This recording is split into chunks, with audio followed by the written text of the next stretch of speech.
Hi, I'm Stephen Hand from Archery Supplies, and today we're going to look at the Bowtech Realm SS. Now this bow is 32 inches axle to axle, 335 feet per second, draw length from 25 to 31 with a rotating module, and it shoots at about 334 feet per second from memory. 337 feet per second from memory, from the little card which is down there. So when I first was about to do this review, I thought to myself, where does this bow fit in the Bowtech range of bows? So it's a 32-inch bow, so it's generally a hunting bow. This is where it's aimed at. And it's not super fast at 337, so I'm thinking, well, this must be a smooth shooting bow. Then I thought about the Bowtech Reckoning. That was a 33-inch bow with a slightly faster speed. More expensive than this, so I'm thinking, well, where does this fit in? Why would you buy this over the Reckoning or the Reckoning over this? And hence why we're doing this review, to learn a little bit about it. Now there's also the Bowtech Realm SR, which I haven't reviewed yet, and there'll be another review. But let's look at this bow.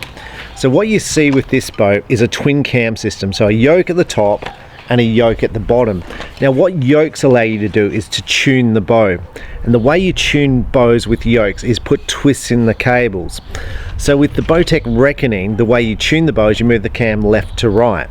With this, you twist up the cables to tune the bow. Very simple. It has a flexible cable guard here with rollers. The strings are served here, string stop. Has this weight disc here where I'm guessing down here you can fit weights for your stabilizers, for your rear stabilizers. Now what's unique on the Bowtech Realm is this system at the bottom here. So most bows have axles which go through the center. You'll see here it's got a special type of axle system. As you pull this back, this rotates to change the pressure on the cables and the yokes, which is a bit unique. Draw length is adjustable through a rotating module. Now you can also change this module from a fast module to a smooth module through flipping the module. That's the same on the normal Bowtech, so that's a pretty standard system. These little brass things here are to add weights to the cams. Now back in the old days with Matthews, they used to put a big disc in the cam here to add weight. Then bow companies went away from that. You'll see Bowtech here doing it. It's kind of interesting. Does it increase the speed or doesn't it increase the speed? The limbs are very similar on all the Bowtechs. It's got this pivoting system here which I really like. I love this system here where you can see how much thread you've got left to wind the bow down. So simple, really easy. Now the weight on this bow, it's published at 4.3 pounds, and when I picked this up to do this review, I thought this feels heavier than 4.3. Now I've got a sight on it, an arrow rest on it, and I put it on a weight scale, and it weighed 5.1 with the sight and the arrow rest on it, and the tag if you want to complicate it. Now this is a 60-pound bow at 29 inches. I really like the machining here. It's very nicely finished. The machine looks high class. The black looks to me to be an anodized finish. It's not a shiny black, it's a flat black, but it looks quite nice. It's got a detachable grip here, so you can change the angle of the grip. You've got to buy those grips separately. Twin arrow holes, so if you're John Dudley, you like the two holes. Multiple sight positions here. You've got this position, or you can move it up, which I like. The ability to fit a two-piece quiver, which I also like. So overall, this bow looks really nice. I really like the limb locking system on the Bowtechs. It goes inside the riser here to form a nice locked-in system. You can see the limbs on the side are locked in. There's also a locking screw on the side so the limb bolts don't come loose. So if you're adjusting the bow poundage, you should loosen off this little screw here. Now the bow comes with a knocking point, which I've removed before doing this video because sometimes it's not in the right spot and it's just a pain. So I've removed it and fitted a D-loop to this bow. So with that, let's try the draw cycle. Now the arrows I use for my speed tests are gold tip velocities. They weigh 327 grains, they're 400 spined, 90 grain point. They're about 29 inches. So let's try the speed out and see the draw cycle.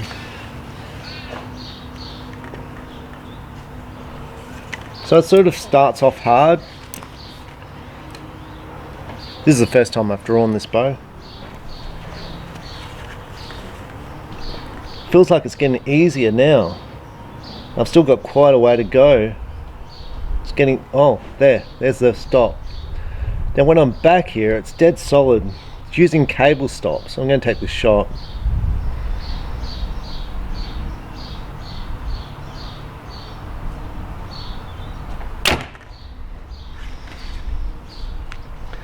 .297 feet per second, that's pretty good. So the draw cycle kind of starts off hard and then kind of gets easier. There's no quick drop off with this valley. That's very, very nice. Let's just have another shot. I'm happy with 297. I think that's a pretty, so the speed of this bow is rated at 337. And that's IBO speed, so that's a 70-pound bow with lightweight arrows. See, you're getting the valley here and you're still drawing there. So, like if I wanted to let this bow down, it doesn't hurt at all. Some bows, when you go to let the bow down, it just rips your shoulder out and it really hurts and you don't want to let the bow down. This, no pain whatsoever. I'm not a fan of pain, so. There, valley there, quite nice.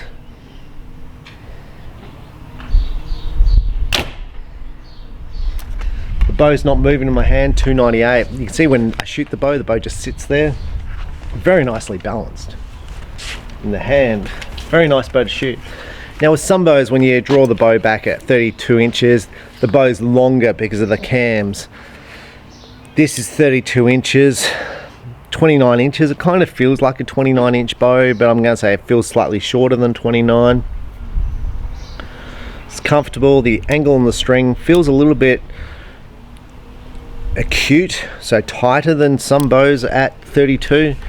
So I'm going to guess these cams don't really point out here as some cams do at the longer draw lengths, but it feels really nice. So with that, what we're going to do is we're going to take this bow back to 18 meters and see how well we shoot with it. I think I'll shoot pretty well. I'm back here at 18 meters with the SS, the Realm SS, and I've shot about 7 arrows, sighting the arrows in. The last one was in the 10, so that's a good sign. So let's have the others go in there. Now the grip's kind of a wider grip, very much like all the rest of the Bowtechs. That's probably because they all use the same interchangeable grip, I'm guessing. So it's not a thin grip like a Hoyt, it's wider than an Elite grip. Probably I'm going to say more like a PSE grip as far as the width. It's comfortable, I find it very, very comfortable. When I was sighting the bow in, I noticed a little bit of that when I was aiming, but I can keep my pin in the middle of the 10 at 18. I just noticed when I shoot a brace height bow of about 7 inches, that tends to go away. Like the little wobbles, the bow tends to be more stable.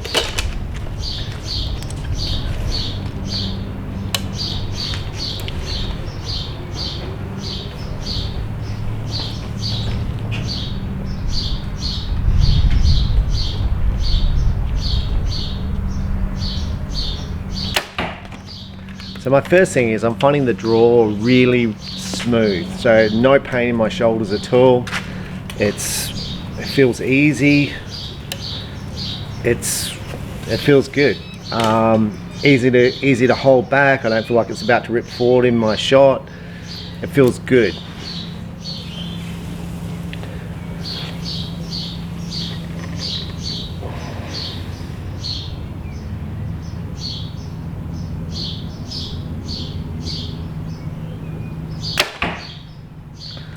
Then I think, well, how does this bow compare to the other top line bows on the market? Because if you're looking at this bow, it sells for around the $1,700 mark, and check the price, that's the 1,700 Australian. Check the price in your local marketplace. I then get emails from people going, well, you said this on your video, but it's actually that. The pricing depends on the Australian dollar. It depends what's happening on the marketplace. It could be with Bowtech, I don't know if I can say this, probably not. The price is kind of set. It's against the law in Australia to price set, but you don't get dealerships unless there is a unless the price is set. And I don't see the ACCC going to Hoyt and saying, well, you've refused to supply this guy in Australia, we're going to sue your ass. So if you think the government's going to step in and save your butt if you're in business, you'd be greatly mistaken.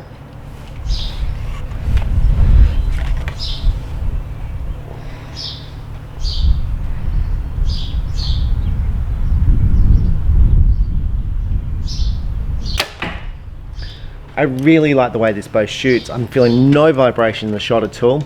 Now this riser with this, how wide it is, and with this cutting out here, it feels very stable. It feels very rigid. So I'm going to compare it to the other top of the line bows that I've shot that I like. I haven't shot the top of the line Matthews, so I can't include or exclude that bow. I don't know about it, but I know it's modular based, and to change the draw length you've got to buy modules, which is a bit of a pain. I think probably to change poundage you've got to buy modules.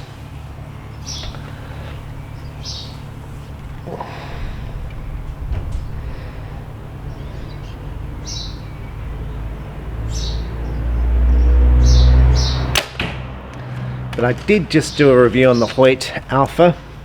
I found that bow a nice bow.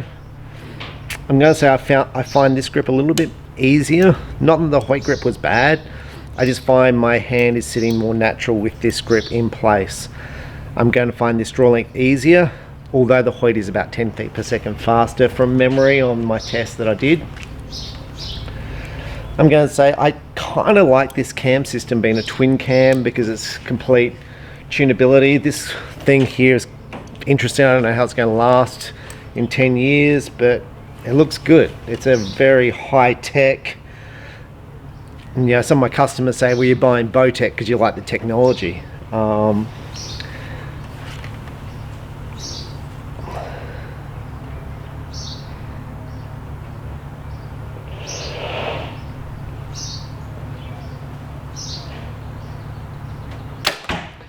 But what a beautiful shooting bow it really is. I would like the bow for a hunting bow to be lighter than this, but I acknowledge most of the hunting bows today are heavier, especially than what they used to be years ago. I'm not seeing these cables in my sight window, but I'm going to check that for this shot.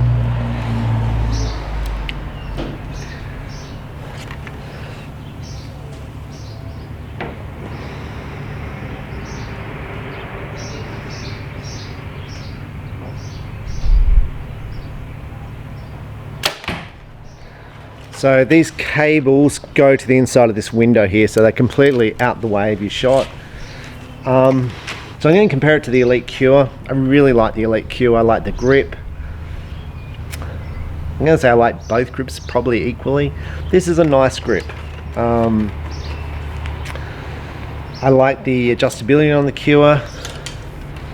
They've got a limb stop and cable stop. I like that. Rotating modules, which I like. Price point, they're about the same price. Very similar kind of bows to look at. This is a nicely finished bow. I think the Elite's a nicely finished bow.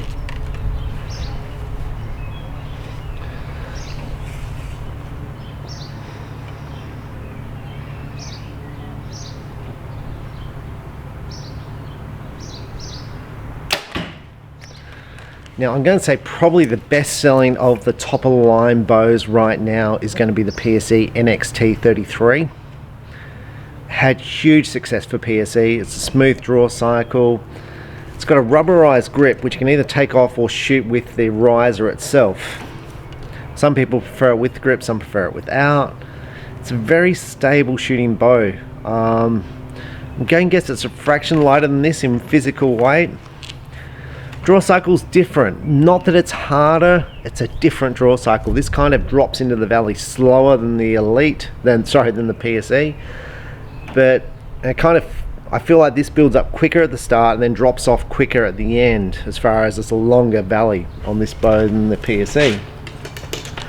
I feel like the PSE's got a bigger brace height. I'm going to guess it's got 7 inches.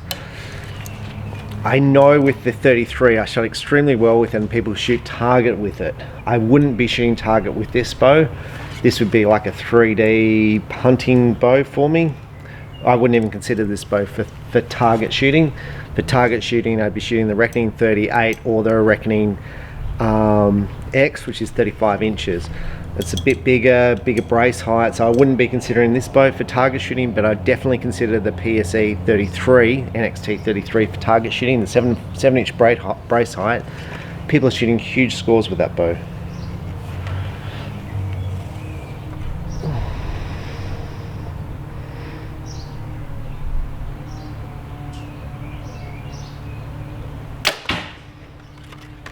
Then I suppose the biggest comparison at all is of Bowtech itself, of its own bow, the Revolt, which is 1 inch longer, and that cam system that moves left to right.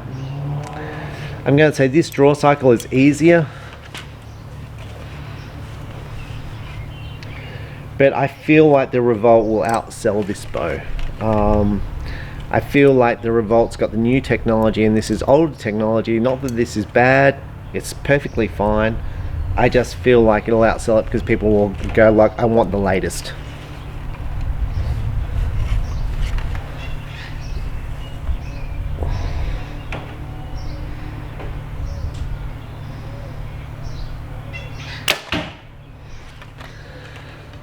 But when I look at this bow, it's just like in 10 years time, this bow will still be a lovely bow to shoot. The draw cycle's so smooth. The yoke system makes life easy. It's easy to change strings. Everything on this bow is just simple. It's an old bow with modern technology.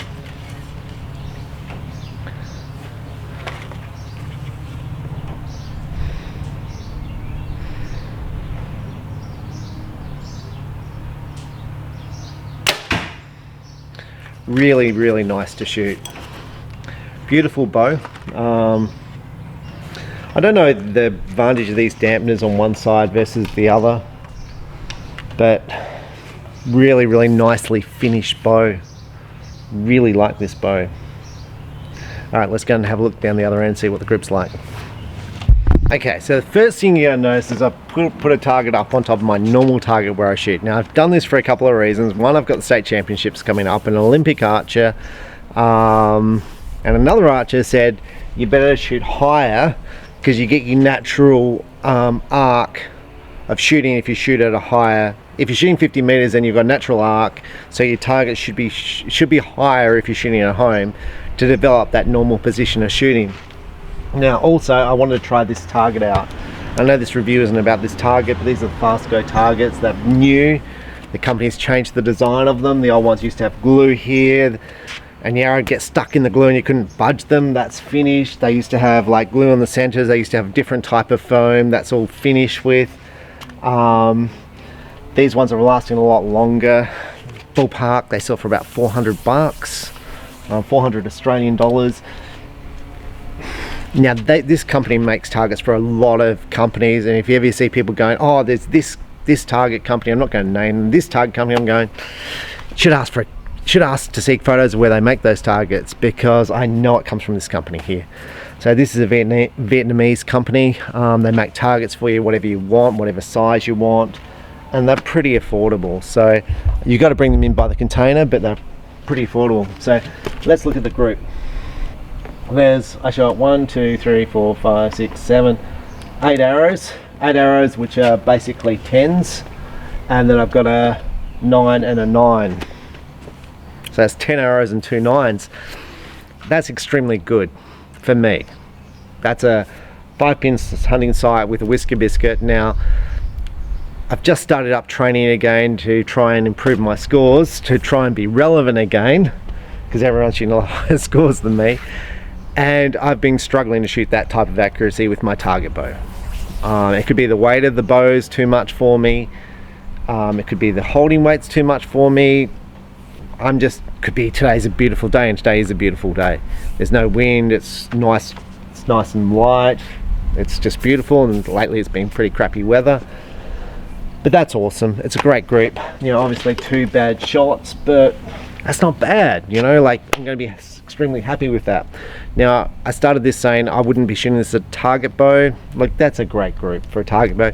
The difference between a target bow and a hunting bow as far as scores is that much, but when you're shooting at top level competition, the difference between you and another person could be 2 points. Like, I missed out on winning the state championship by I think 5 points overall over a four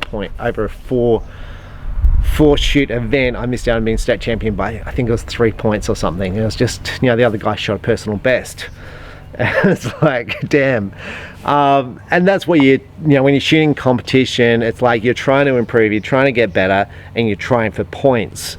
So as well as I shot that, I wouldn't be buying this bow for target. I'd be going for the more forgiving bow, the 38 or the 35. But that's extremely good. I really enjoyed shooting the Realm. The Realm SS, love the graphics, I love this limb system, love the riser, it feels great.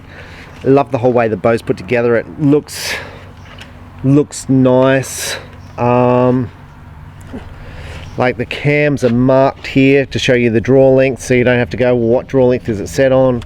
It's all intuitive, it's easy for someone who works in the store to set up, it's easy for the consumer to set up.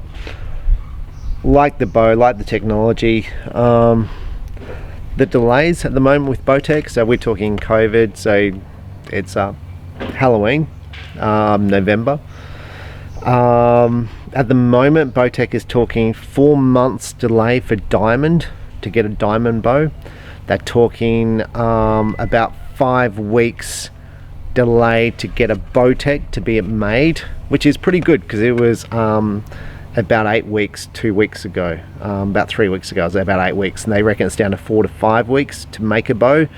Then you've got shipping time on top of that. It takes probably a week for Bowtech to ship out a shipment once the shipment's ready. Now I'm going to say in Australia it's extremely expensive to ship by air from Bowtech for some reason. So the last shipment was $10,000 cost by air and $3,000 by sea, so I brought in by sea. Sea takes 8 weeks, air takes 2 weeks. But the cost difference was massive. So that all being said, really like the Realm from Bowtech. I think it's a very nicely finished bow. It looks sharp, shoots nice. I don't know what the Realm SR is, and that'll be the next review to see if I like the Realm SR better than this. What would I like to see different with this? I was going to say timing marks. Look, there are timing marks. You can see the cam's not exactly in the middle. It's almost touching the front dot, so that's fine. Overall, really, really nice. I'm Stephen Hand from Archery Supplies, and the more you shoot, the better you're going to shoot. Thanks for watching. Bye.